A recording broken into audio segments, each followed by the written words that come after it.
Fallopian tubes की जांच करवाना जरूरी होता है? हेलो फ्रेंड्स, मैं डॉक्टर समिधा दलवी, आपकी fertility friend, medical director and chief IVF consultant eight Pune IVF fertility centre and research institute. किसी भी फर्टिलिटी मैनेजमेंट में क्या फैलोपियन ट्यूब्स की जांच करवाना जरूरी होता है?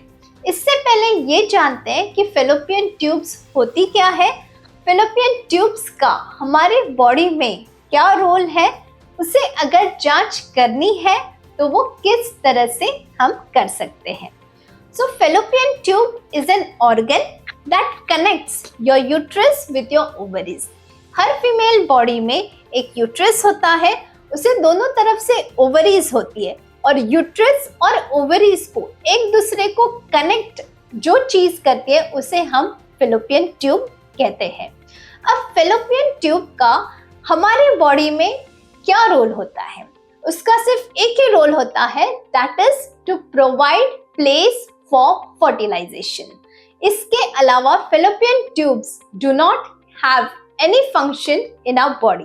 So whenever the female ovulates, जब भी किसी महिला का ovulation होता है और उसके ovaries में से उसके eggs रिलीज होते हैं, वो eggs का fallopian tube में जाना जरूरी होता है।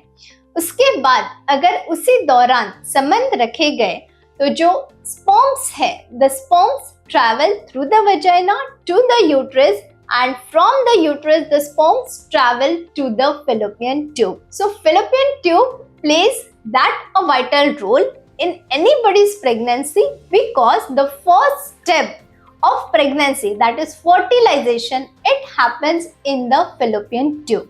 So fallopian tube की अगर जांच करनी है तो उसमें हम क्या देखते हैं? fallopian tubes की पेटेंसी इंपॉर्टेंट है, that is ट्यूब दोनों तरफ से खुली है कि नहीं ये पता होना, इसको हम पेटेंसी कहते हैं।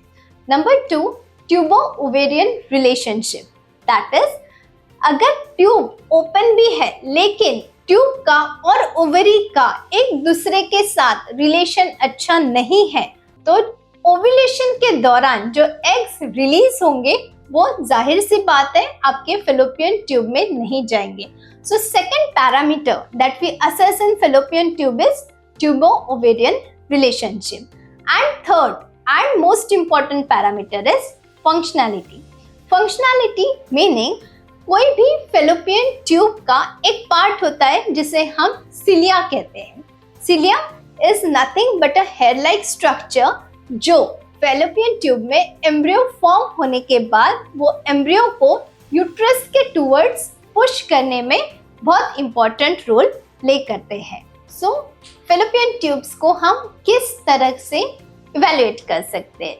हम इसे HSG दैट इज हिस्ट्रोसाल्पिंगोग्राफी, SSG या SIS दैट इज सोनोसाल्पिंगोग्राफी या लेप्रोस्कोपी द्वारा फैलोपियन ट्यूब्स का असेसमेंट कर सकते हैं। ये किस तरह से किया जाता है और कौन से पेशेंट्स में कौन सी टेस्ट करवाना इम्पोर्टेंट है, ये हम हमारे अगली वीडियो में देखेंगे। अगर इससे रिलेटेड आपको और कोई भी क्वेरीज है तो प्लीज हमें कमेंट बॉक्स में लिख के भेजिएगा। We would be happy to connect with you. Thank you so much.